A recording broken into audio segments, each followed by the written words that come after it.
Bonsoir, bonsoir, bonjour, c'est Congo News 24. Bande Konanga, comme toujours avant de commencer notre émission, nous disons merci à Dieu. Nous disons merci à nos chers abonnés et téléspectateurs qui nous suivent partout dans le monde et en RDC. Bande Konanga, soyez les bienvenus. À la une, chers téléspectateurs, FARDC vient de récupérer plusieurs zones occupées par RDF, IPDF, M23. Bandeko, FARDC na wazalendo, ba récupérer ba territoire rebelle bandeko nanga nenku. Poto sabino ke match za mobulu. To ça ko avancer, petoko koma na place wana, boko yoka, colonel Oalubero Pakoloba, boko yoka, bandeko masolo yande na ndenge. Alors, ba témoignant clairement na source locale était FARDC na wazalendo masolo kitoko ndeto olobawa bwito na maboko ya armée. Alors tous à la connecter peut-on développer une émission na biso. Chers téléspectateurs, émission na biso bandi et comme étant to sola masolo ya mboka bandeko machango erango koki tolobaki ete bako récupérer ba territoire bande kia Congo erango ekoki tozolo banamino ke match eza mobulu FARDC masolo kitoko tango bakonzi bazolo bake nous allons gagner cette guerre et bene bazaka na doute. Alors bon comprendre qu'il y a peuple plus de 8 localités ya Bwito, donc Bwito na maboko ya armée ba wazalendo na katio. Wow. RDF M23 ba se retire ba moni moya ko bunde ate ba kimi ba lobo toke na nora Kabayonga boke na no bozana place a okenete bandeko bato ba komi na suka toko tiela bino boko yoka ndenge ni makama weleki. Alors colonel Alubero ya yepe koloba ki koyeb sa population to sa sima FARDC parce que bango baza sur place bazo mone nge salama baton nga ba déborder de Rutshuru à Lubero ba mon ke match mene balukeli bango ndeto oloba awa FARDC abandi pena ko bengana bango aliro to okende armée na biso va continuer même pression et ko umelata. Parce que sur à peu près 7 ou 8 localités, il y a Bwito. Donc Bwito pena na maboko na biso. Et ça le combien de jours. Donc on peut aller de loin avec une bonne volonté. Mais biso to tchaba maboko. Et ça très important. Parce que armée oyo eza na ba venir à makambo ebele. Colonel Lubero Lobi, c'est pour cela qu'il est de CGI. Yango depuis si sa guerre na Rwanda. Mais tokobana koloba ndenge nini ba récupérer Bwito. Pourquoi plusieurs localités na mbala moko? Bandeko armée rwandaise ba koki ko bundati, ils n'ont qu'à répliquer. Ba comme pena ba retrait stratégique et ça que par monsieur comme pana ba ko kende batu yo to ko benga na ba to ko récupérer ba territoire banamboka tous à l'aise parce que la situation à l'est est ça très compliqué. Pourquoi? Parce que à l'interne biso na biso to zobomana bolana ki interview Kagame. Pourquoi zolo bayango ki ba congolais ba akuna bazo wele be intérêt na bango et tout ça c'est parce qu'il y a une guerre aussi interne na bato bazo ke ko rejoindre bango kuna na l'est baza ko supporter président rwandais parce qu'ils sont d'origine rwandaise mais bazo linga bacha mboka na Kayome FARDC telemina ndenga mukete match za ya kusira toujours gagner bitumba o.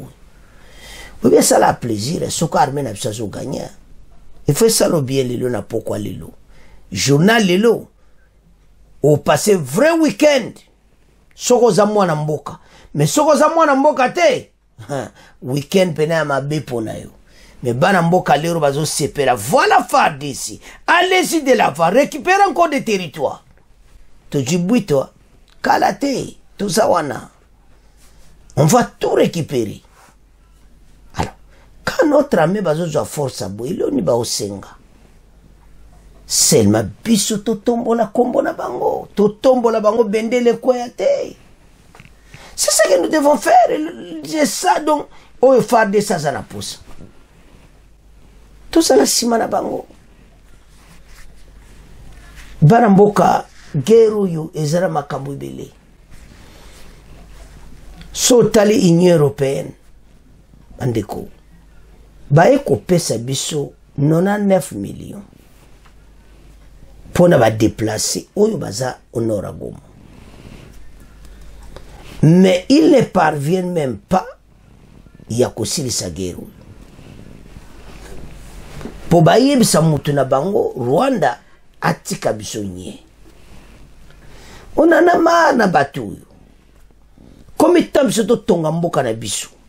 Ce pays qui a été déchiré totalement.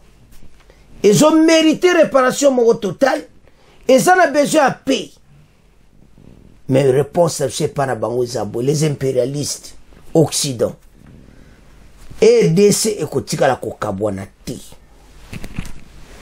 Soko moni batu baye na ville wana peuple a kimi bango, c'est-à-dire baza batu mabe. Ce sont des terroristes. Ceux qui baza ba terroristes, pourquoi peuple azo kima bango? Ceux qui bango baye balobo baye ko battre la population wana. Oh. Mais chose étrange, pourquoi la population azo kima bango? Donc ça se voit clairement qu'ils ne sont pas des Congolais. Bazomana ke bako boma bango yamba kimi. Tout ça la clair banamboka. Passe ozo le kanamboka na sele moso talo lobi non, pas comme ça.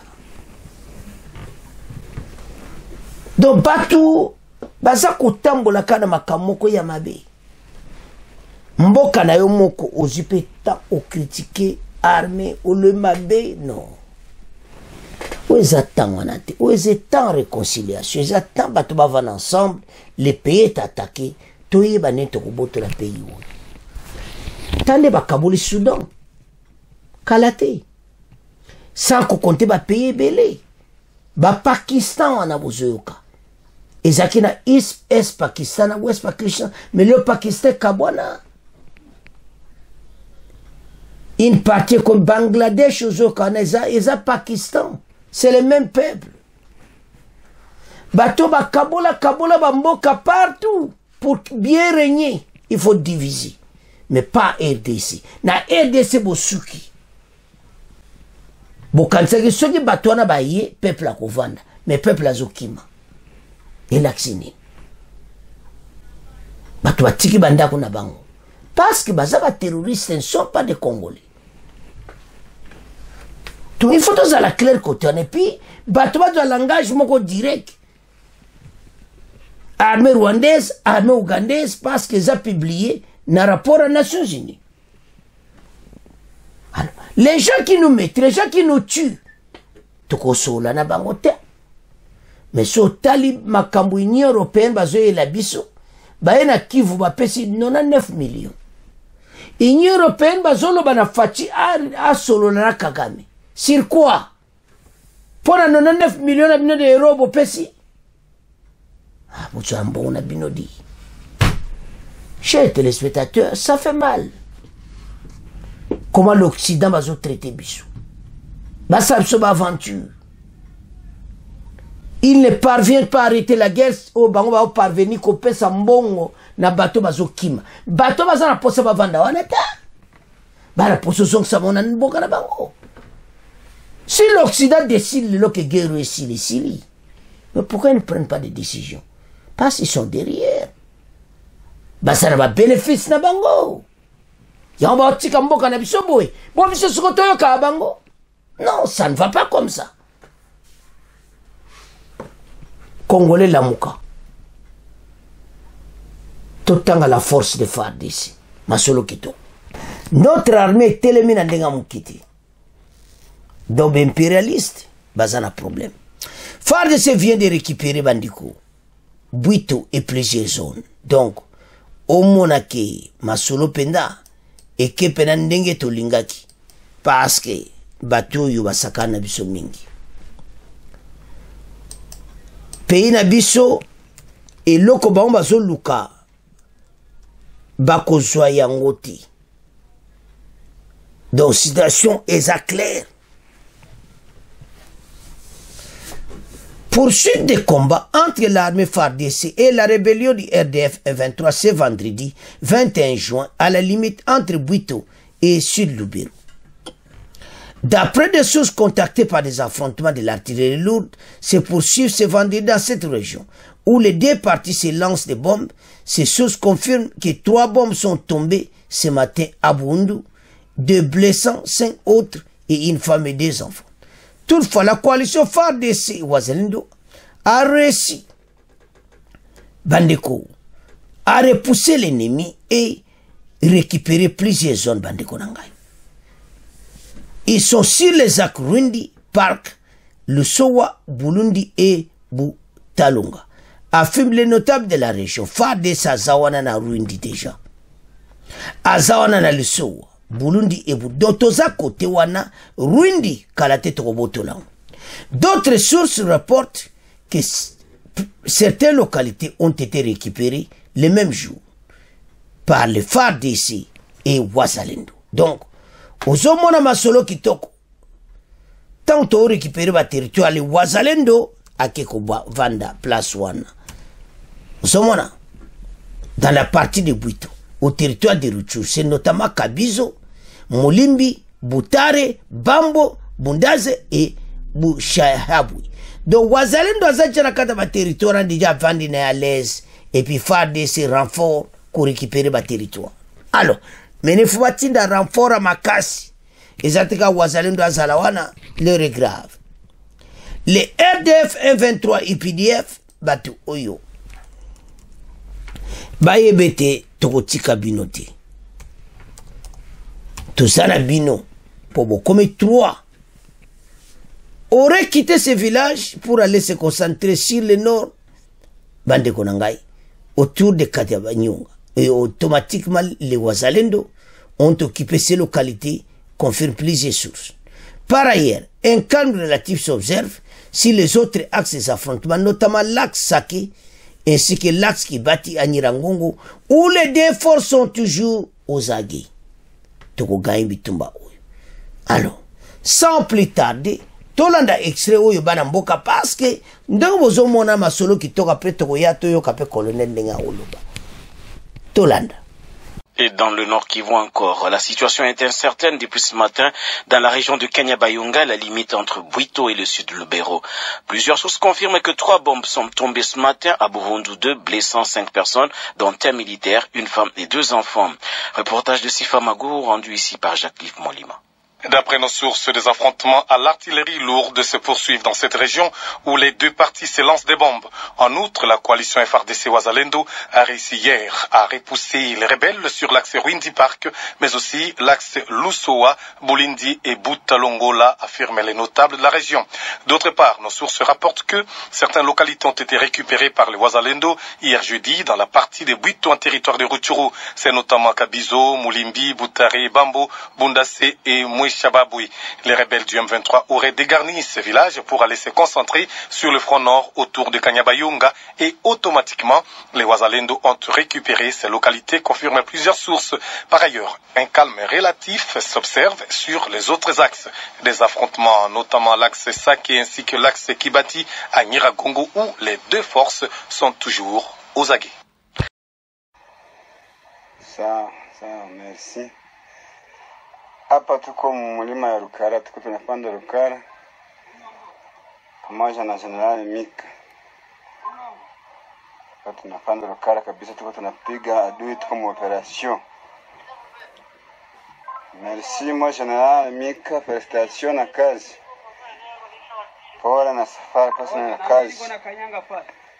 Tuka majeshi, msichoke kupanda milima. Hao jinga tutawaondoa. hakuna probleme, tutawaondoa, hakuna shaka. Msichoke, courage, courage, courage. Comme opération hapa. Merci. Kiwaza operation inaendelea. Sawa, Madunda na kuona courage first. Bana mboka tolandi. Tala à peu près 7 territoires ya Bwito to récupérer. Kaka na komba moto du décision to récupérer onyo. Wazalendo kutumbala mwa kiope manakati. Do FARDC penazo sala bulu. Mais ati wazalendo vandawana. Et puis mena batinda ba renfort. To linte to yoko lisuso kyo voilà ba eba bimisi wazalendo na ba zone one. Renfort bandiko bote ba commenter renfort kende makasi na ba localité wana nyos to récupérer à Bwito arma vandawana. Voilà comment on va gagner cette guerre. On dit toujours kende. Chers téléspectateurs, ce complot international, guerre asymétrique, tout ce qui se passe à l'Est, toujours on contrôle la biso. Toko gagné bitumba pe toko benga na batu oyo. Alors, situation tozana pour le moment, ils ont senga batu bazala ensemble bomoko. Le courage de parler au nom de votre pays. Et c'est comme ça que toko affaiblir monguna pe toko gagné bitumba oyo. Alors, tolanda colonel na Lubero, bongo to avance. Bandeko, yewana, officier à FARDC, à Lubero, et comme étant oyo, apesi ba congolais message. Parce bitumba oyo, toko gagné, yango pe toko benga na bango. Alors, colonel a expliqué à la population comment ils vont se comporter. Ndeni bazasima FARDC pas tout ça musala. To gagner guerre oyo ennemi ako kima so musika. To développer masolo oyo. Mais to landenan bon to solo. Nous avons été invités dans une formation qui a été organisée par le PNUD et sur le renforcement de capacités et techniques et opérationnelles au niveau de PDDRCS. Le seul message que je pourrais lancer à cette population qui est meurtrie depuis très longtemps, d'être ferme, d'être serein, et toutes ces bombes lancées par l'ennemi qui est l'armée rwandaise, que cela ne nous fasse pas peur. Parce que nous sommes là, il y a l'armée qui est là, comme je l'avais dit également, que nous avons nos forces de défense et de sécurité qui tiennent très bon, et je suis confiant qu'avec eux, nous allons vaincre l'ennemi, malgré tous ces blabla qui sont en train de faire, de lancer des bombes d'une manière aveugle, et cela ne va pas nous changer notre avis pour dire que nous pouvons fuir ou laisser la place à l'ennemi. Nous, on ne va pas laisser la place à l'ennemi.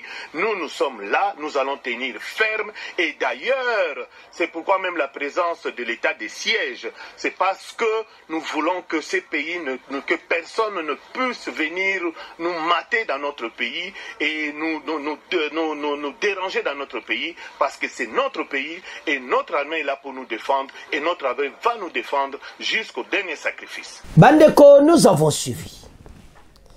T'as la volonté de communauté. Et c'est quand on a vraiment colonel, major, tonagnon, sobazoy, kolubana boy. Bozo monate qu'il y a un changement dans la carte armée la biso. Bozo monate qu'il assainissement baniko simba. T'as la de père et de mère de ngazolo bana souci na motema. Tu peux tirer la bateau tente. Tokende l'avant, toboto la territoire nyonso. Et l'occasion à faire de ces lenteurs. Ndenge basi ba boto ba village mbala moko, ba renfort ma casidon ba vandiwana. To lien ko ko théâtre ba ba lisio ba Jean. Mais je sais bien mbala o. Les erreurs du passé et ko zonga le sud wana mo konza mboka discours nai.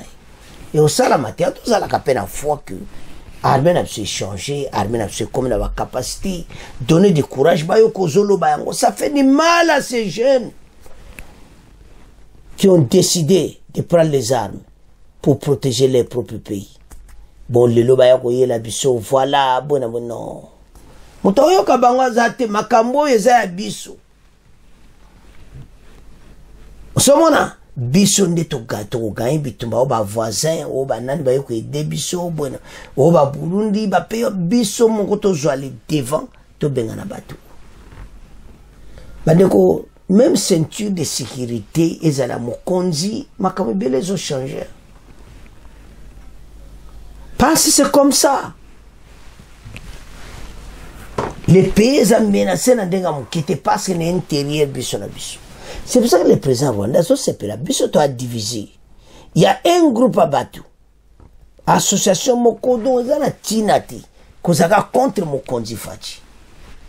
C'est pour cela diviser pour mieux régner. Il y a un Européen bazo diviser biso. Bazo ngamboka na pe kabwana et vous acceptez tout ça. Non. Ça ne se fera jamais à RDC. Bwana Congolais nyonso jusqu'à dongoyo kakasuka. Basili sabiso nyonso wane bamba zo mboka na biso. Alors, bana mboka botala koma armée et telemi koma kasi. Tande ba bengane botala plusieurs villages qu'ils ont récupérés.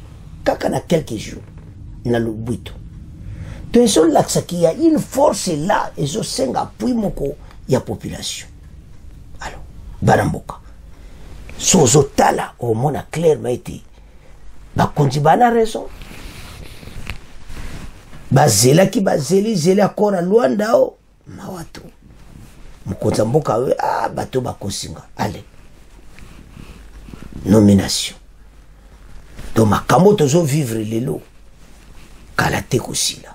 Parce que armée déjà eza ko kene kitoko. Bajeno bazo bunda na force ko sakana te les jeunes recrues. Sans qu'on compte Wazalendo. Et maintenant Wazalendo en pleine force a dû ba armes à Zako Luka bato wa résister. Alors Banamboka en tout cas tolande émission. To senga na binete to za sima fa de se bende le koyate. Soki nano s'abonner te s'abonner et puis partager mission au revoir. À la prochaine.